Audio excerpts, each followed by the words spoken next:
Sometimes it feels like the offseason goes by way too fast.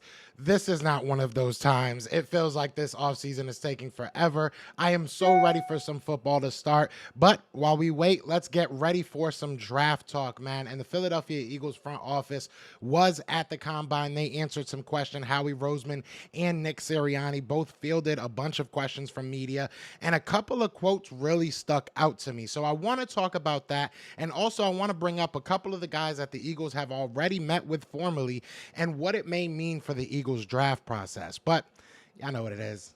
Let's get into it. You want Philly food? Yeah, let's do it. Let's do it. Let's do it. Let's do it. Let's do it. Shout out to Doug Peterson. Shout out to my guy, Giovanni, the podcaster. He had an interview with Doug Peterson. That was really cool. Gio's been doing his dang thing. If you guys don't know who Giovanni is, I mean, you're just living under a rock. We've had him on the show before. It's always great to see young, podcasters, reporters, people in the industry finally getting their flowers. So shout out to him. He's been doing a great job. Shout out to Devin Jackson of the Inquirer. He's been doing an amazing job keeping me kind of afloat with all the news happening out there at the combine. But y'all know what it is, man. It's your boy Joe Castro, aka Philly Fresco, and it is Philly the podcast. So like I said, I do want to talk about a couple of the guys that the Eagles have already spoken to, and I also want to talk about some of these quotes that our front office staff has said that kind of stuck out to me. So we'll start with two guys that I'm really excited to see the Eagles have already had formal meetings with. And we'll start with the defensive line because I feel like that's always the Eagles' bread and butter, right? But Darius Robinson, a guy that has really just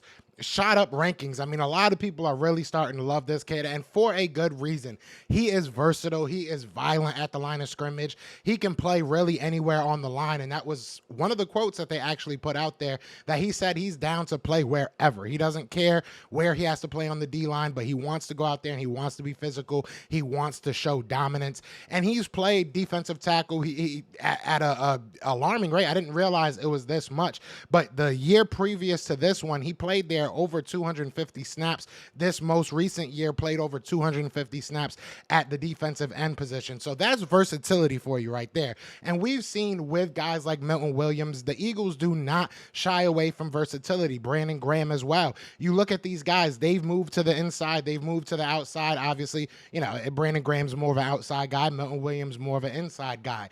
But at the end of the day, they've utilized those guys' versatility in ways that it allows our defensive line to get extra created pressure. So I think that he's a guy, Darius Robinson is definitely a guy that could definitely be on the Eagles radar, and I think it's really awesome to see them already talking to him. The next person I wanted to talk about is a guy that I've kind of fell off talking about because everybody was telling me to calm down with the love affair.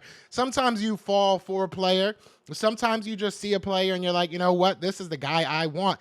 And this was the case with Edgerrin Cooper. I mean, from the day that I started watching his tape, I knew that this was a guy that I wanted the Eagles to go ahead and draft. Now, he is, to me, the top linebacker. I know that there might be some conversations about other guys, but I do believe that it's him, and then there's a gap, and then you can kind of make your decisions on who you think is number 2, number 3, number 4. The Eagles also did talk to Jeremiah Trotter, which I know everybody's hype about that, but I do think that Edgerrin Cooper is the best linebacker in this class, and if the Eagles are to either take him with one of their second-round picks, or if they want to use that first round pick, which would be against the history of the Eagles and what we do, but that is definitely something that could happen, and I really think that the Eagles are going to key in on the defense this year. Obviously, it's just the first day of the scouting combine. There's going to be a lot more interviews. There's going to be a lot more formal interviews announced, but those two guys really stuck out to me, and honestly, I'm hyped. Edgerrin Cooper, if the Eagles get Edgerrin Cooper, you will see me just jumping off walls, doing backflips, breaking my neck. I will be so happy. Now, I do want to get into something that Nick Sirianni said. And we're also going to talk about what Howie Roseman said, but we'll start off with Nick Sirianni. And basically, he was talking about, this offense and how it's going to work now that they have another guy there with him, Kellen Moore, and they both have similar mindsets as far as what they want to do with this offense, but it's obviously going to be two different settings, right? So we'll see what happens as far as how they're able to mesh these two offenses, but at least this is what he said. Let me just pull it up so I can read it perfectly for you guys. So I'm not, straining my eyes. But Nick Sirianni said, it's a meshing of two systems to grow in both systems so we can put the best product on the field. So that's why that's kind of stayed similar, is because we're going to be doing a lot of different things, but also we're going to be doing things that we've been successful at as well. Obviously, those guys that I mentioned on the offense have been through the success and look forward to growing from that. So speaking on Kellen Moore, speaking on some of the position coaches that he also brought in, he brought in a lot of experience, right? And that was something that a lot of Eagles fans wanted to see. We wanted to see Nick Sirianni come in and bring in some people that would balance him out at the very least. I know some people wanted him absolutely gone. That's not what happened. But he did bring in some guys that not only balance him out, right, but also mesh well with him. So from what I get from this is that we're going to see a lot of the same mentality, I don't want to say system because I know that might get people scared, but we're going to see a lot of things that we did last year. We're going to see that repeated this year and maybe just improved upon. So I don't think that, wide receiver screens will be taken out of our playbook. I don't think that QB runs will be taken out of our playbook, but maybe just a little bit more in depth, a little bit more, schematic wise, being a little bit more versatile. I think that's the best way of putting it. Kellen Moore is going to bring what he brings. Nick Sirianni has what he has, and I think them trying to find the middle ground is going to be a very interesting talking point all season. We saw with Shane Steichen, it took him really a year to get entrenched in this offense and to get this offense, firing on all cylinders. Now, the second year, he also got A.J. Brown, so that kind of added to it, right? You also got a guy like DeAndre Swift that helps your running game. So there's a lot of things. Miles Sanders obviously took that step in his last year for the Eagles. So there was a lot of things that definitely, went into that. The defense was a lot better, but Shane Steichen definitely took a big step in year two. So I'm hoping that it's not going to be that long of a wait with Kellen Moore. I'm hoping that Kellen Moore can kind of just step in. He's been an offensive coordinator before. Like he said, he's been through successes. He knows how to handle himself. So I'm hoping it's a smoother transition. So you guys let me know. How do you guys feel about Nick Sirianni and Kellen Moore? Do you think that they're going to work well together? Is it something that you feel like Kellen Moore should just take over everything and Nick Sirianni should step aside? Let me know down in the comments. The next thing I wanted to talk about was our guy, Howie Roseman. He said a lot of interesting things. He ignored a lot of interesting things. So we're going to first talk about this. This was interesting. This was really, really interesting because it kind of felt like he threw Nick under the bus, and maybe I'm wrong. But you guys let me know what you guys think of this. He said, I think when we look back and Coach and I talk about it a little bit, it's okay to play some younger players, Roseman said. It's okay for them to get experience and kind of see what you have. Based on where some of our guys were, they had the ability to sit back and learn a little bit because of the situations they were in. I think going forward, it's going to be harder to do that.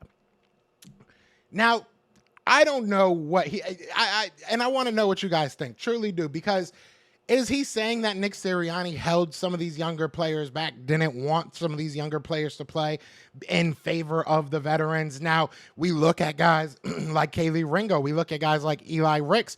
Could it have been an argument that they should have been starting over Bradbury towards the end of the year?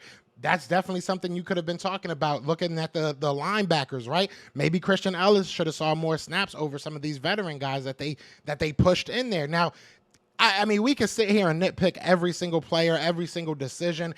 I just feel it's kind of weird, this statement, because we've seen in the past from the Eagles especially that they pick the veterans over the money plays in Philadelphia, right? We've argued about this with Jason Peters. We've talked about this with Fletcher Cox. We've talked about this, going back last year with James Bradbury, Darius Slay.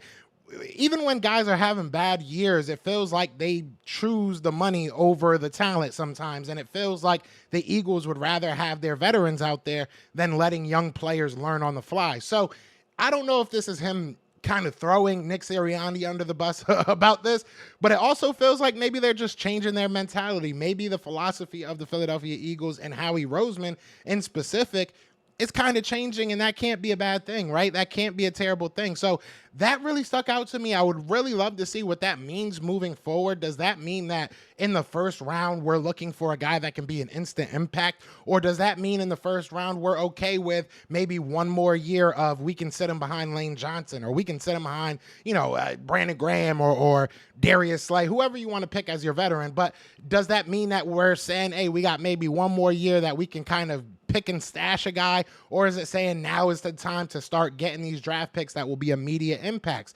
Jalen Carter was an immediate impact. Jalen Carter was an anomaly. The fact that we were a Super Bowl team and were able to pick in the top 10 is just crazy, and then get the best player, in my opinion, in the draft. Will Anderson was amazing last year as well, but one of the best players in the draft was just an anomaly. It's not something that happens every year. We went on and picked Nolan Smith in our real position, right, at number 30. So it comes down to what would we do if we were in that position this year? That would be the interesting thing. Would Nolan Smith be the pick? Because I know that they felt like Nolan Smith was kind of a project. So it just opens up a can of worms about stuff that I'm thinking about, what they're going to do this year, and how that quote will really kind of connect to what this Eagles team does in this draft. Maybe I'm overthinking it. I do that sometimes. It is what it is. Now, the last quote, I don't want to make this a 20-minute video like the last one. I felt bad for y'all, but it is what it is. I hope y'all liked it. But no, the last quote I wanted to talk about was about Haason Reddick, man. And I don't know if this is a good thing to hear, but it doesn't seem like he's too committal. Is that a word? He doesn't sound like he's committing too much to Haason Reddick. And maybe that's just him bargaining in the open, an open air, letting people hear that he's not going to go crazy as far as whatever money-wise he has to give up to Haason Reddick. I don't really know, but this is what he said when asked about Haason Reddick and his impending free agency next year and his impending right to go talk to other teams for trade. So Howie Roseman said, love having Haason. I think that anything you're trying to do, you're trying to blend obviously what you're trying to do this year and how you're going to look in the future. So basically meaning, if the money's not looking right, he doesn't want to put himself in a corner, right? Doesn't want to back himself into a wall saying that now I got to pay Haason Reddick for the next 5 years and we don't have a team to grow. So that, that's important, but at the same time, we kind of know where we are right now, right? I think that's the hardest job. Certainly don't want to get into any specifics with any conversations with players, but I have tremendous respect for the player and the person. As an Eagles fan, I would love to hear, hey, we're going to do what we got to do in order to keep Haason in Philadelphia. But that's not a bad answer. That really isn't a bad answer. And it's kind of the answer I expected, if I'm being 100% honest.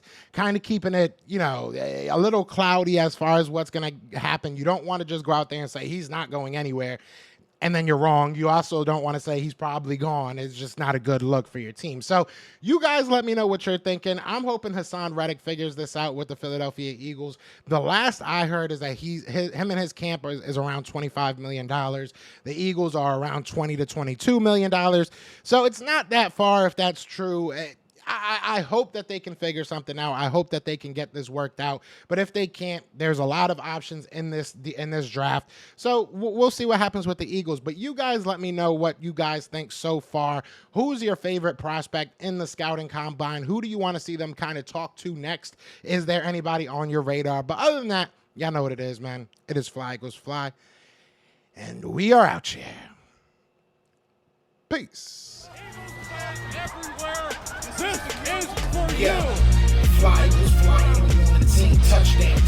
Time to get Jalen this ring. You don't really want to start a thing. This a bird game nation, baby. It's a Philly thing. Hater, and you looking like you type trash. I'm just here calling with Philly the podcast. And we can call a man dog or watch Miles score off the handoff. Rest of the division, your man saw Jackson like Sean, hunting like Randolph. Season here, early time to do him in. Your boy Philly Fresco. Thanks for tuning in. All right. Y'all know I love to do this. You know what I'm saying? So shout out to everybody. If you made it this far, you a GOAT. You already know that. I love y'all. But I want to give a quick shout out to Linda Conyers. She gave $100 super chat for the last video that we did yesterday. So I could not go on without giving her a shout out. She said, didn't have this before Senior Bowl. Hope this offsets a little. Good job to you and BGJ. I appreciate you so much, Linda. Linda is in every single chat. Linda is in every single live. I appreciate your support so much. And the $100 was unnecessary, but thank you so much. I really do from the bottom of my heart. But yeah, I wanted to give a shout out to you because you deserve it. You deserve it. And shout out to everybody else that made it this far. But y'all know what it is. Peace.